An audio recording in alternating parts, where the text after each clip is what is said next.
Representatives, as your name is announced, please make your way to the stage to receive your award. We will start with the 59th Medical Wing Airman of the Third Quarter from the 59th Medical Support Group, Senior Airman Jasmine Johnson.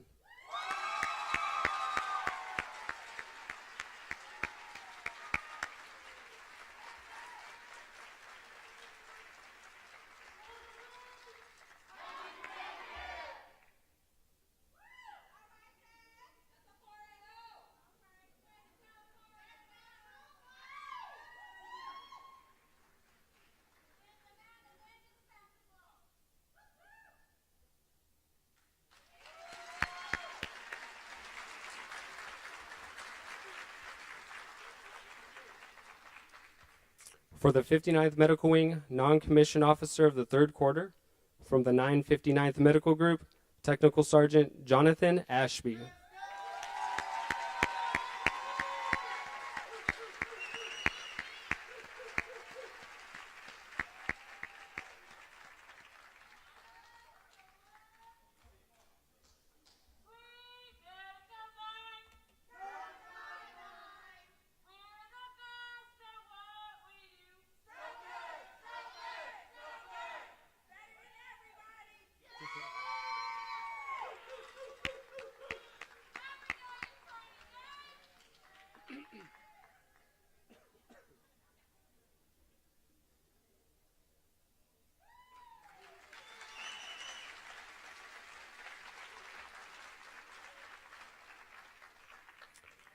For the 59th Medical Wing, Senior Non-Commissioned Officer of the Third Quarter, from the 59th Medical Operations Group, Master Sergeant Kim Pade.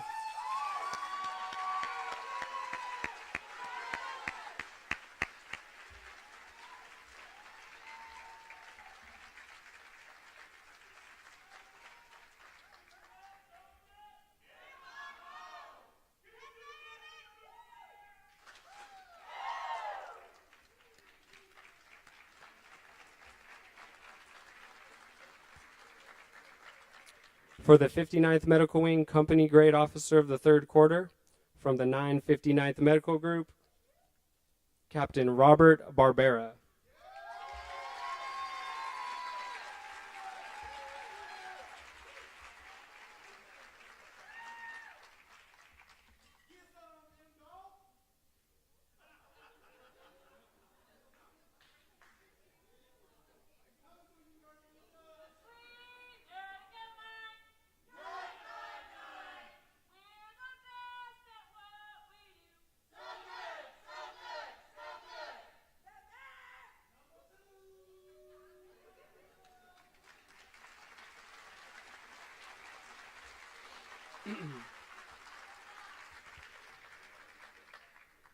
For the 59th Medical Wing, Field Grade Officer of the Third Quarter, from the 59th Medical Operations Group, Lieutenant Colonel Charisma Evangelista.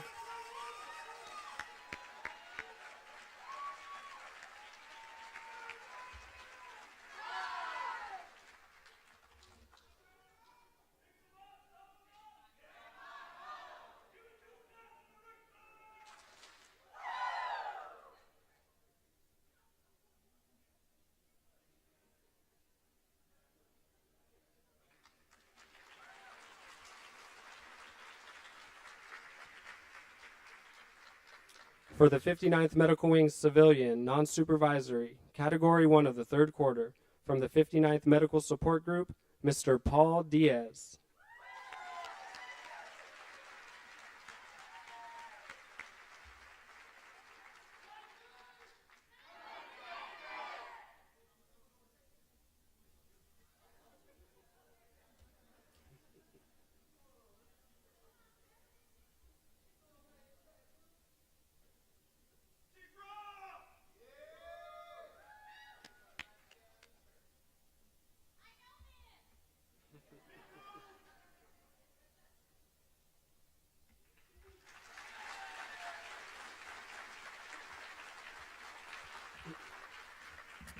For the 59th Medical Wing Civilian, Non-Supervisory, Category 2 of the Third Quarter, from the 59th Medical Wing Staff, Mr. Jason Cuevas.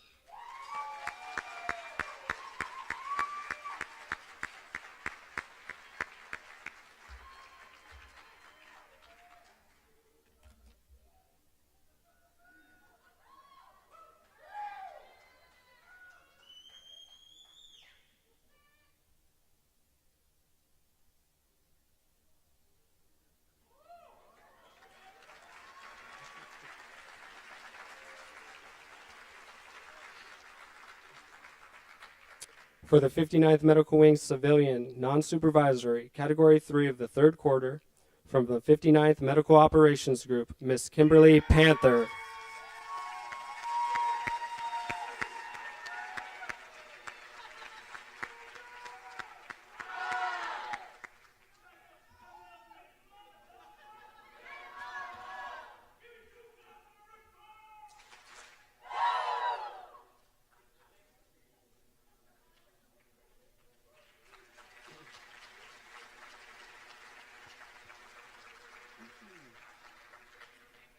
For the 59th Medical Wing Civilian Supervisory Category 2 of the third quarter, from the 59th Medical Operations Group, Miss Kimberly Shelton.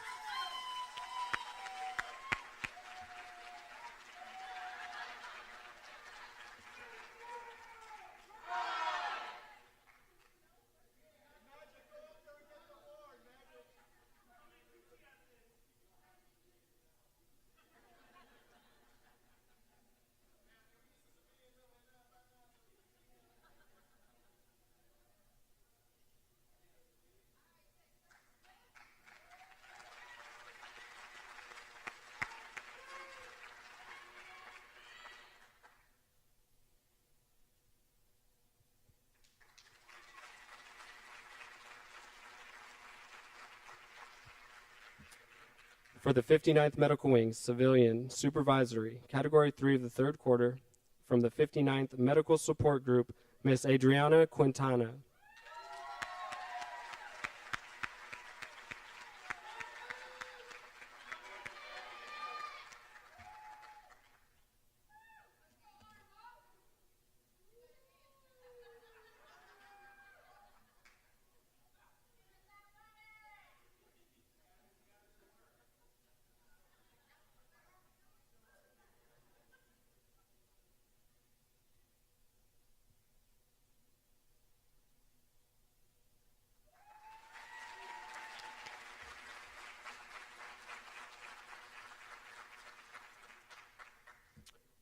For the 59th Medical Wing Dormitory Room of the third quarter, from the 59th Dental Group, Airman First Class Mary Hornets.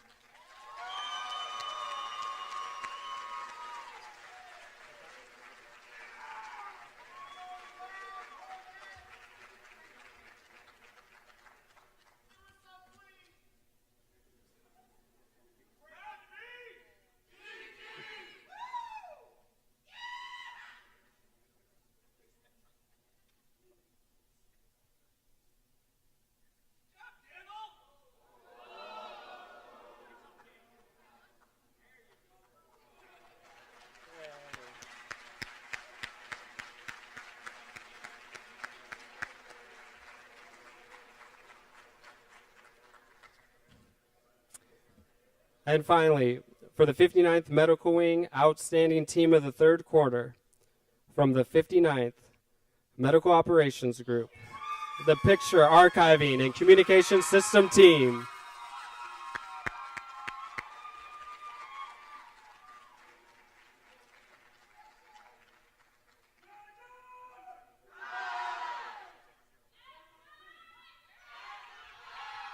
We gotta get the whole team up here. The whole team. Anybody from that team. That's it. One-man shop. All right.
Let's give one more round of applause for our award winners for the third quarter.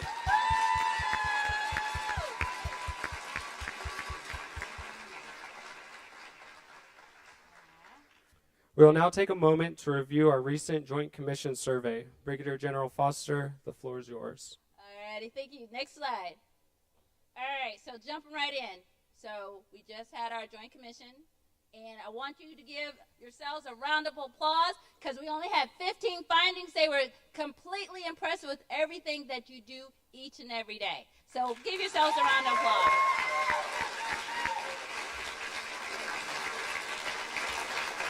So we are good for another 3 years. We're already working on the correction action plans for these. But you can see we only had one that was in high, and it was just because of the type of error that it was that it immediately went to that, because we only had that happen one time. Am I speaking right? Yep. Mm-hmm.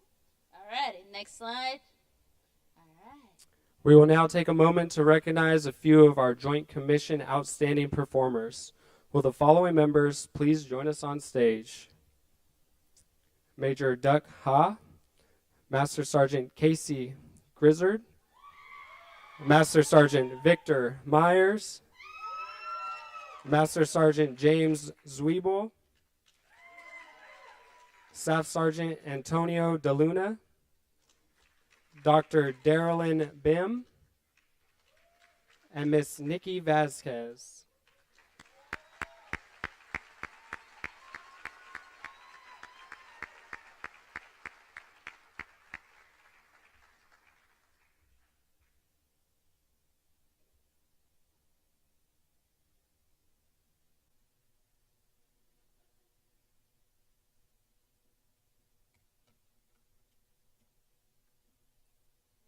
Just hang tight. They might want to take a picture with you guys.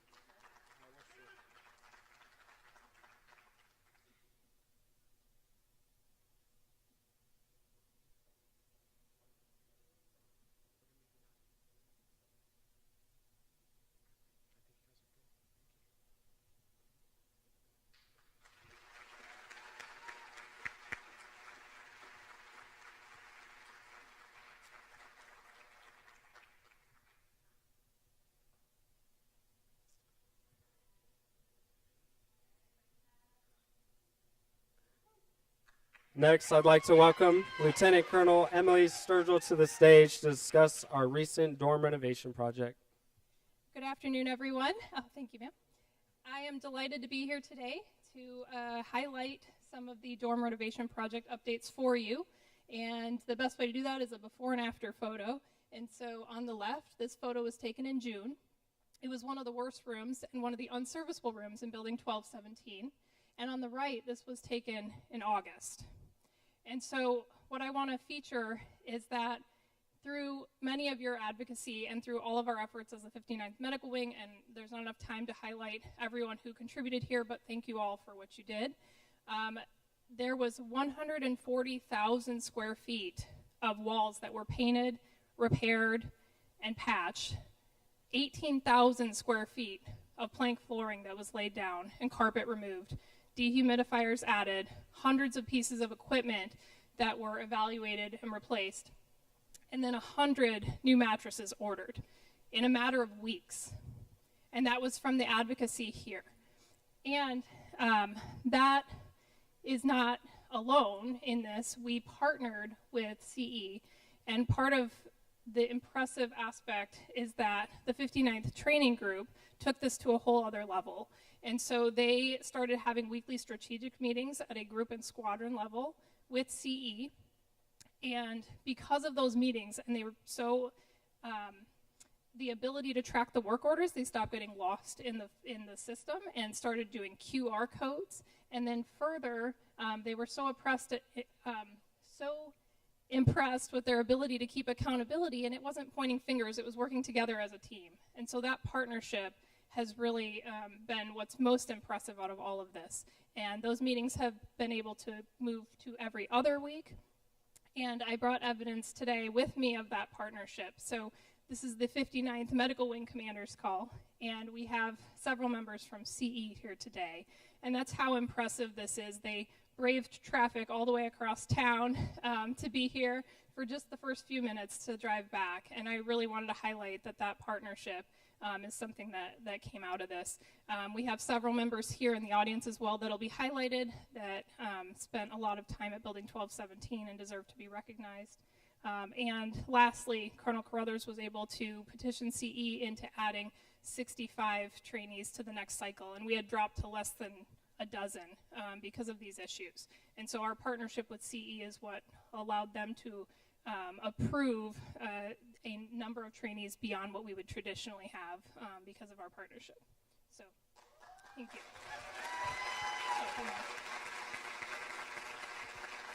Thank you, Lieutenant Colonel Sturgill. We'd like to take a moment to recognize a few of the individuals that made the dorm renovations possible. When you hear your name, please stand to be recognized. Mr. Vincent Brown,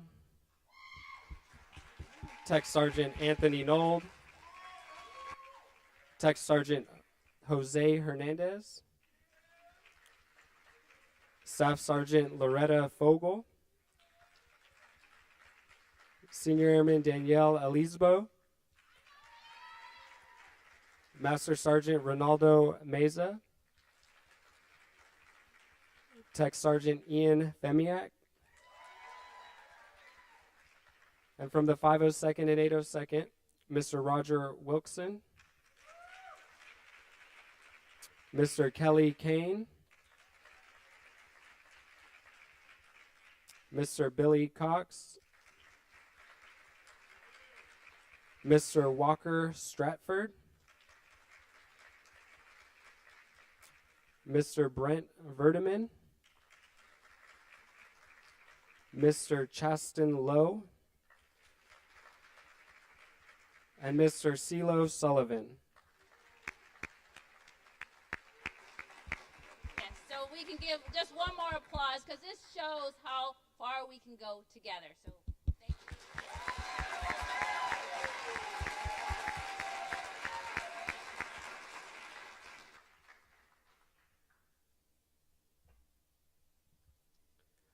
Next, I'd like to welcome Brigadier General Foster back to the stage to discuss our Key Support Liaison Program.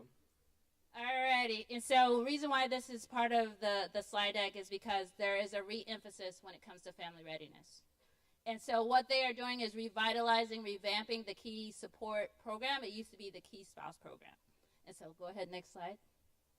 And so they have opened that up to not only spouses. It really is anyone who is interested in volunteering and being able to provide support. They have what now is called Key Support Liaisons, and is really to help military families navigate that journey. And so we have a QR code here if anybody is interested at all, and we have 2 Key Support Liaison mentors. And so one is my husband, Robert Foster. Unfortunately, he's actually in orientation for his new job, so otherwise he would be here. And then we have Miss Marquita Washington. Where are you, ma'am? So how are you in the way? She's way back there.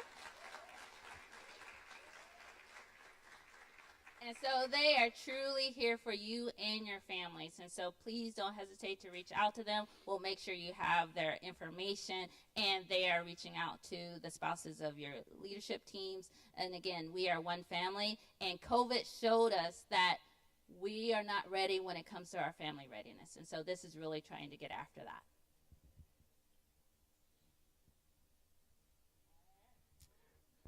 Thank you, General Foster. Next, we would like to play a short video. Please focus your attention to the screen.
of you may be wondering, okay, why was this shown? Everything that you saw in this video that is occurring, it is because of you. You enable that. The mission that happens outside our walls would not happen without what you do. And I want that to sink in. We ensure that the tip of the spear is always ready. This is the gateway. This is our future. And you are the first impression that they get. And then when you think about our warfighters, our permanent party that are in harm's way, you are taking care of their families. That is someone's loved one, and they are able to do what they do while they are harm's way, not having to worry about the care that their loved one's receiving. That's why I showed this video, because it's not about what's happening inside our walls. We own that. It's what we are providing outside our walls. All right? Okay. All right. Next, I'd like to welcome your command chief of the 59th Medical Wing, Chief Master Sergeant Marcus Washington.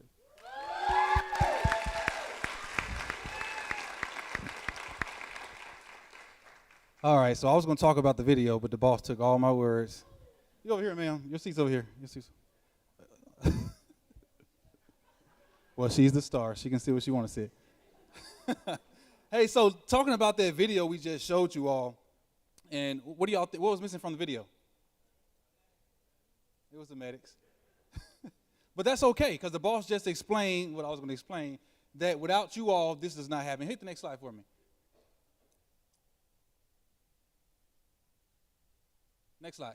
This is how we do it on a daily basis. These are things that we're doing. Some of you have probably seen these numbers before, but this is what we do on a daily basis. This is how we make it. This is how we fit in. All right? 3,000 clinic visits. Next slide. 5,000 prescriptions. These are daily basis events that we're doing, things that we're doing. Next slide. 7,000 lab procedures. Go. 800 radiology visits. Go. 8 sleep studies. That's a small number, but that's still big. That's significant. It's big. That's a big number. Yeah, it's big. Next slide. 20 refractive procedures. Next. 75 ambulatory procedures. Next. 585 dental visits. Next.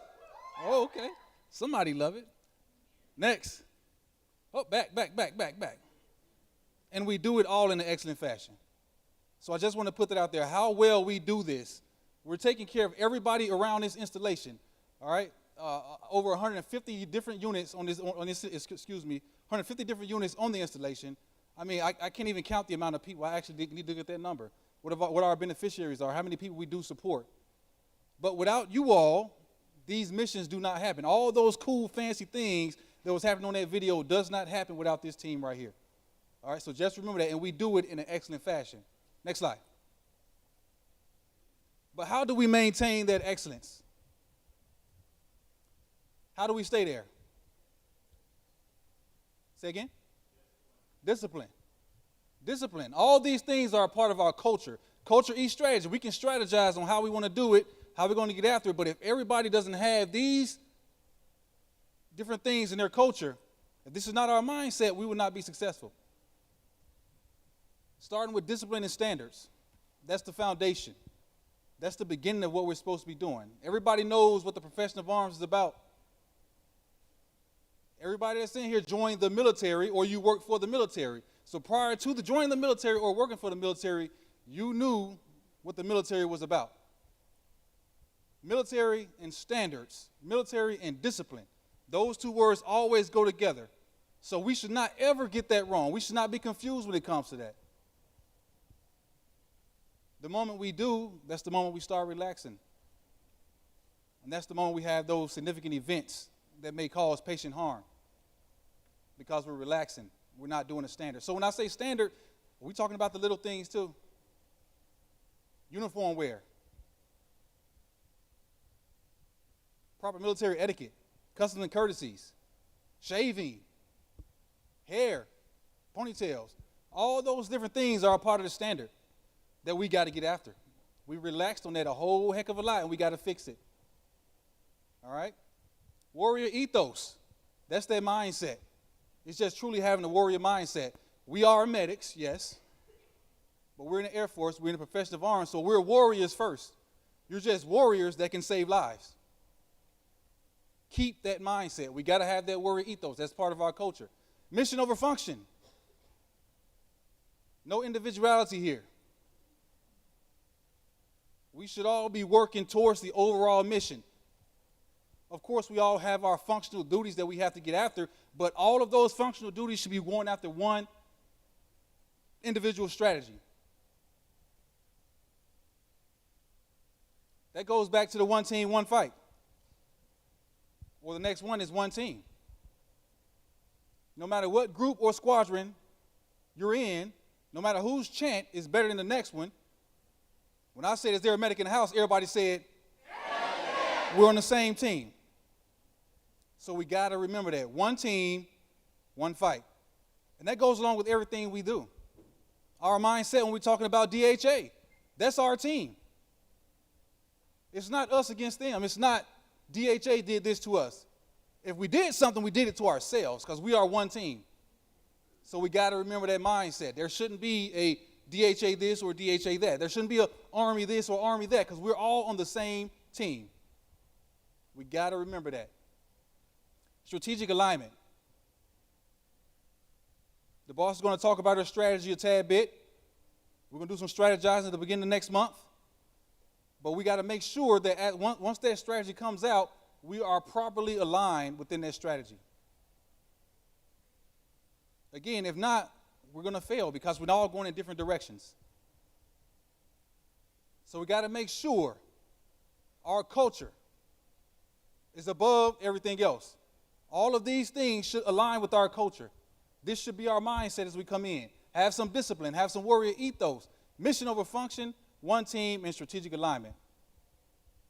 That's how we stay excellent. That's how we stay successful. Next slide. All right, some fun stuff. I'll stop fussing for a minute. All right, this is just a This Is Me slide, just to introduce myself to some people because a lot of people have not seen me yet as I walk throughout the building. I was actually asked on the elevator this morning by a young airman, hey, where do you work at? I'm like, dang, man, I'm the command chief. He didn't get it. All right, so I want to make sure people know who I am. I am Chief Master Sergeant Marcus Washington. I am your command chief. This right here is just a little bit about me. I have my family on this side, my mom and dad, my wife, my 3 kids, my beautiful granddaughter down here, my son and his wife. And this is what keeps me going.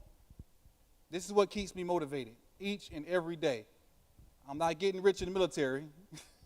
None of us are. I'm here because I love what I do, and I'm making sure that my family is safe every day. So that's why I'm here. Also on the other side, you can see the Minnesota Vikings, we won last night. I thought I was going to get a little bit more than that. A little bit more? Wow. Tough crowd, tough crowd. Chicago Bulls fan, and then just a couple of pictures of my time in the military. So I spent a couple years, about 6 years as a first sergeant. Then I spent 6 years as a MTL, which actually was within the 82nd training group, which was where this used to be. The 59th training group was back in the day. So I was MTL for that. Then that top picture is just my time as a group chief. I think that one is probably, no, squadron chief right at Right Pat. So, but a couple things I wanted to put in there is keep this in mind. It's one thing that my high school football coach always told us we had on our T-shirts: commitment, dedication, and perseverance. All right? So commitment, rooted in a sense of responsibility to duty. I need you to be committed. All right? If you stay committed, I'm going to be committed to you to make sure you get each and everything that you need on a daily basis. Dedication, the passion that propels individuals towards their objectives. Be passionate about something. If your passion is not taking care of patients or the readiness of this military, then I don't know what you're doing. It's the wrong business you're in. Be passionate about it. Then perseverance, doing something despite the difficulty or delay in achieving success. Perseverance. We're going through a whole lot of change right now. Whether it's the AFMS, whether it's the Air Force, it's a lot of change going on. And it's a little bit painful, I know. All right? Because we definitely see it from at the top. All right? But we will persevere if you stick with it. All right, so commitment, dedication, and we will persevere. I promise you, if we stick to those top two, we will get to that bottom one. Hook.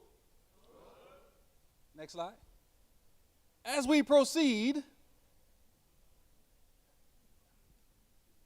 y'all making fun of me? I know these two right here, the clowns, right? No, I'm just joking. I'm just joking. I got to get Colonel Mitchell back for what he did to my wife. It was a joke, inside joke, y'all. All right, so no, but hey, right here is just a JBSA Connect app. So any kind of resiliency stuff as you proceed and as we, things do get tough, all that good stuff, you got this right here. So please, by all means, take a scan of it. It's going to also be at the end of it, once the boss gets done, so you can have that and be able to get any kind of assistance or help that you need, again, as we proceed. All right, and I'll finish with, is there a medic in the house? Yes. Outstanding. Thank you. Thank you, Chief Washington. It is my pleasure to welcome the commander of the 59th Medical Wing, Brigadier General Gwendolyn Foster.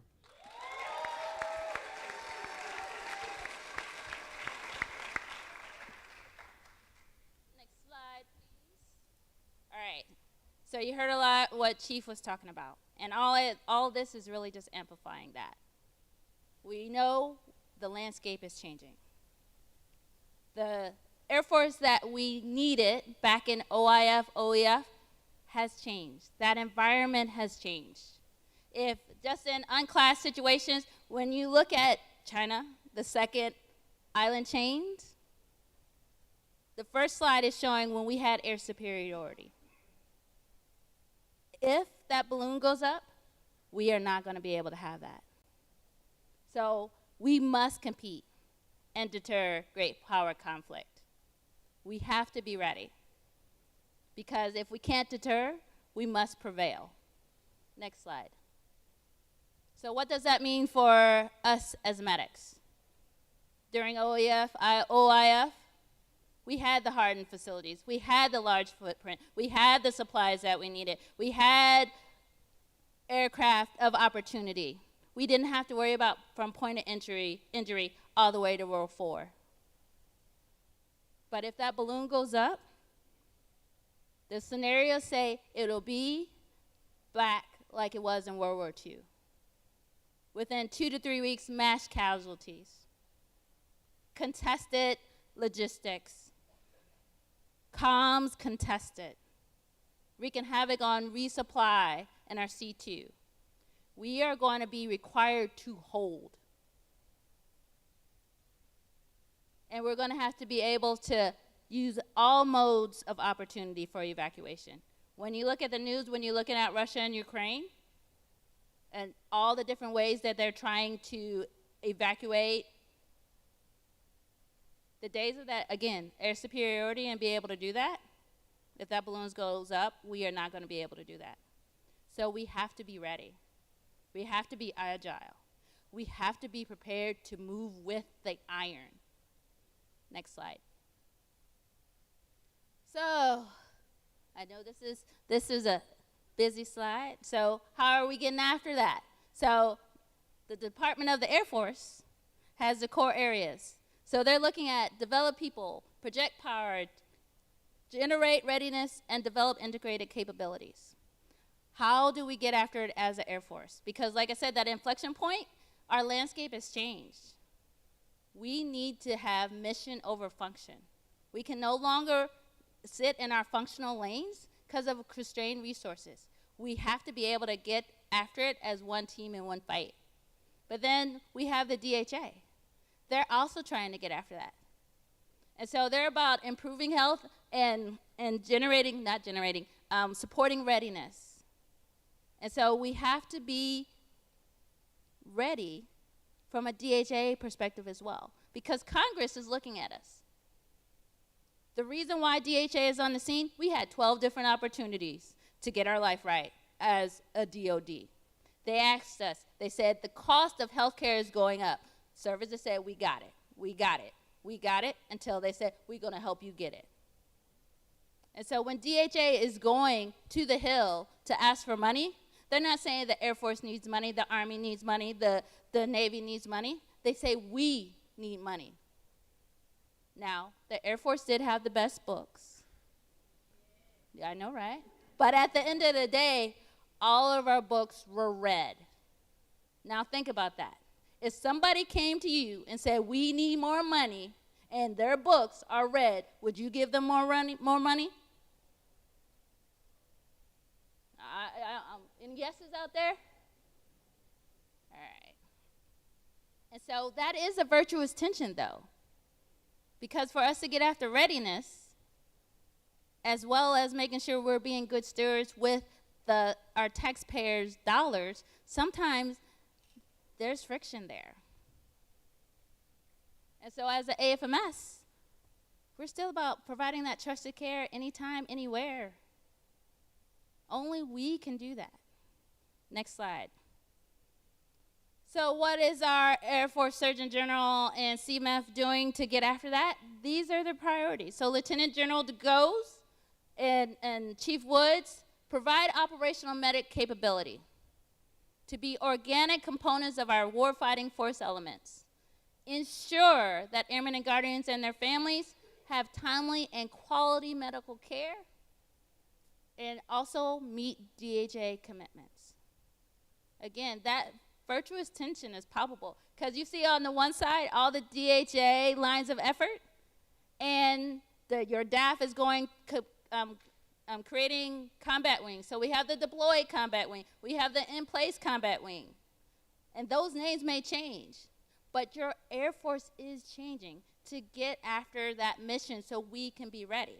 So we are looking at having embedded medics within those combat wings where they can train, they can reset, and deploy together.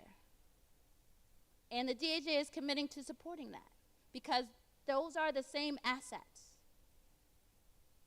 And how they're getting after that? So who doesn't know about AFMEDCOM? You can raise your, anybody? All right. So AFMEDCOM is the structure that as of, it was signed in June, it was this summer, that AFMEDCOM stood up. We have become a command. That is putting us on par with the Army and the Department of the Navy. And the reason why it was stood up is to allow our voice to be at the table with DHA. So that's how we have Major General Ryder and Major General Harrell as medical readiness commanders. And as the 59th Medical Wing, we fall under DHN Central with Major General Harrell. Because before that, and some of you may have felt that at other installations, if there was something that your MTF needed, or something you needed to turn off or pause or decrement, it was your MTF commander, usually at 06, going to DHA to advocate, support, and engage. Now we have a 2-star going to the table to advocate, support, and engage on our behalf. Next slide. So it comes down to us. It is one wing, one why. That is the only way we're going to be able to do it. We're about developing warrior medics through patient-centered care. We're about providing that exemplary care, global response. And our priorities: develop warrior medics, deliver mission-ready forces, and provide exemplary care. And that's anytime, anywhere, and always. As long as what you are doing is aligned to that, Chief and I will fall on our sword each and every day to support and advocate for what you need. Next slide. So here's my commander's intent. So you heard Chief talk about we're going to be getting together with your command teams to go over our priorities, to make sure that we are aligned appropriately with our lines of effort, because we do have that dual mission. That is our why: healthcare delivery and making sure we have mission-ready medics and medically ready forces. Our end state, like I said, provide that exemplary care, but also we have to be ready to deliver medical capabilities in any formation. That's regardless if you're going down just one of you or a team of you, we have to be ready for whatever may come our way, because again, If that balloon goes up, it's going to be like World War II, and the scenarios that they're running, I'll just say it's dicey at best.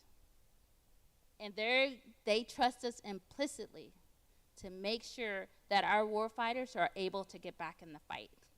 So how do we do that? You heard Chief say it. We are one wing. We are one department of the Air Force. We are one team. From a San Antonio MHS, we are DHA. The days of us versus them are no longer. We cannot function that way. And then again, one team, one purpose, one fight. Colonel Stackle and I, it is about making sure we are telling our story, so that way we can advocate, support, and engage on what we need to be able to ensure you are ready and we are providing what the nation needs. Next slide. So what can you expect from me? All right. Next. Oh, go next. There we go. All right. So this is me. So I'm born and raised from Springville, Illinois. Oldest of 3 children, been married for 30 plus years, have 4 kids all in different stages of adulting.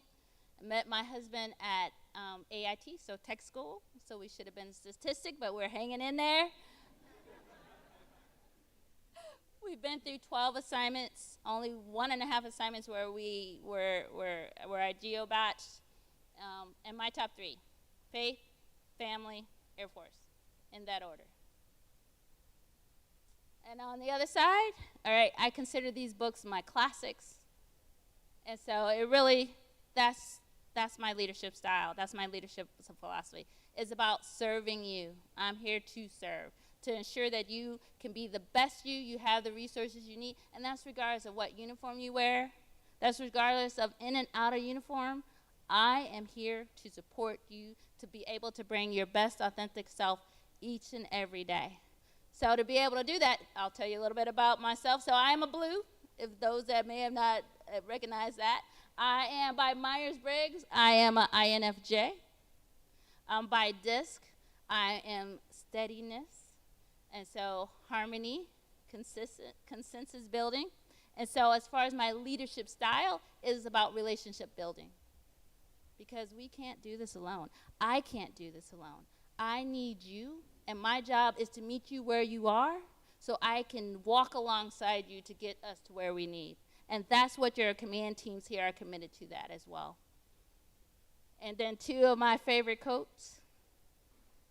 So people will forget what you said, people will forget what you did, but they will never forget how you made them feel. It's each and every day you come in contact with someone and you treat them like you would want your loved one to be treated. There's nothing we can't do. And the other one, do the best you can until you know better, and then when you know better, do better. And that's all we ask. That's all I'm asking, to do the best you can with what you have. And if there is something you can't do because what we're asking, use your voice. We are really good at stopping the line when harm is about to get to a patient. But we are not as good as articulating when we are asked to do something.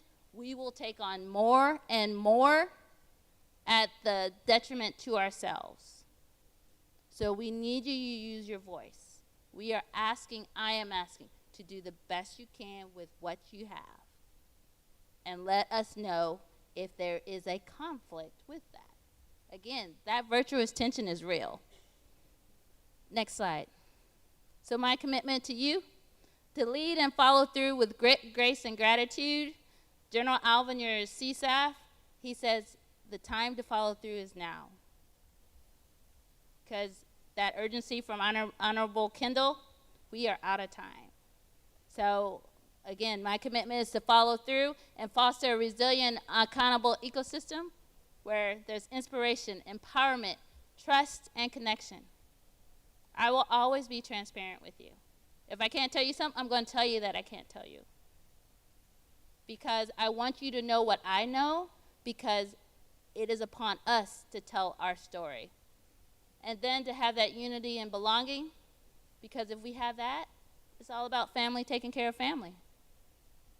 As you saw on the earlier slide, that's one of my top 3, taking care of family. And you are my family. Next slide. And this is my why.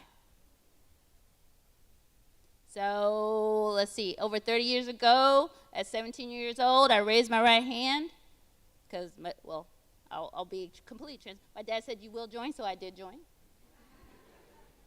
And so that was back in the Army enlisted, Guard and Reserve, did my time, thought that that door was closed, was in grad school. I'm a certified nurse midwife by trade. An Air Force recruiter came to the school, and it's like I knew that. I was like, ooh, I know that.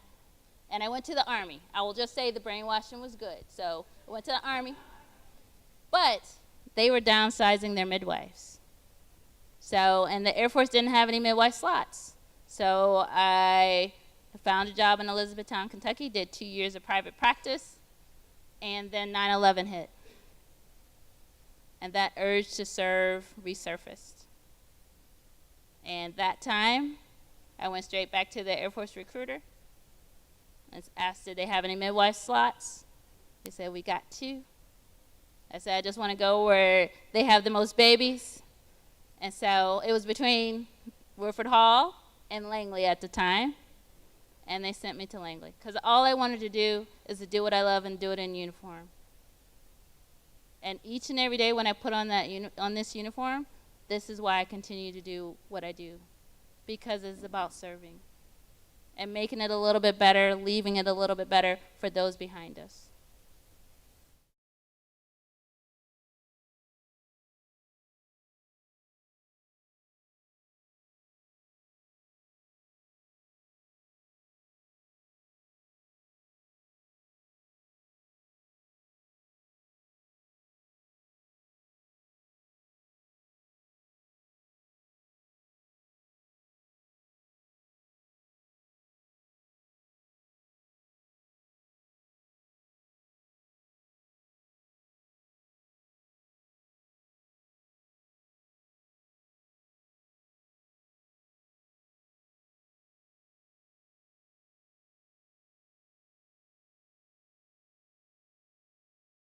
It just so happened our hospital closed. She ended up staying with us, and then when we joined, I said, you can come with us? And she said, yes, so she's been on the ride ever since. But I just share all that, is that on the outside, I'm not saying it doesn't have its benefits. They have the support that we don't have. That I will acknowledge that. But I will tell you, as a provider on the outside, I was seeing a patient every 10 minutes, 40 patients a day, every day. All the opportunities I get, all the training, all the things of why we do what we do, that's either coming out of your pocket on the outside. Unless you can find a facility that is willing to share some of that cost with you. And to add, if we think of COVID, before COVID, we always thought our community could support us. COVID showed that we needed to support them. There's no other mission out there that is like ours. And so I am just truly blessed to walk alongside each of you to provide that mission each and every day. Next slide. So if we are all bringing our best authentic selves to work each and every day, and I know there's going to be some days that suck. That's just the nature of what we do. We're going to be without something. That's just the nature. I mean, we are part of society. There's constrained resources out there. There's constrained resources within our mission. But if we are trying each and every day, and remember that I don't think anybody, at least in my 30 years, I have not come across somebody who's maliciously trying to frack it up when they come in. If we remember that we are all trying to do right because it's the right thing to do, we will be able to do this. All right. So with that, Chief, am I missing anything? Come back up here.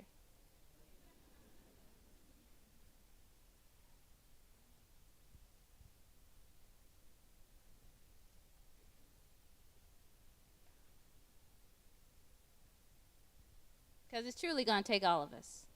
With all the change that is occurring, we need to tell our story. If we don't, somebody's going to tell our story for us. And we may not like how they tell that story. All right, so Chief, any last comments? Not really. I would like to say that I am so happy to be a part of this team, and I'm so glad that we're on this journey together because, again, the amazing things that you all do, honestly, it makes me look good because you all are awesome. All right, I just couldn't fathom some of the things that I watch and see that this team does as we went out in our immersions and stuff like that. I've been telling the commanders and the bosses, everything y'all do is heavy hitter. Everything. Nobody does nothing small. It's all big. Y'all doing outstanding stuff. So I am so happy to be a part of this team. And just, I'm ecstatic with it. Glad I'm here. Loving it. My family loves San Antonio. So if the family's happy, you know I'm sticking around for a while. All right? And I'm going to stick around for a while, and we're going to take this ride together. Well, is there a medic in the house? Yeah. All right. That's it. All right. Wing, eight, up.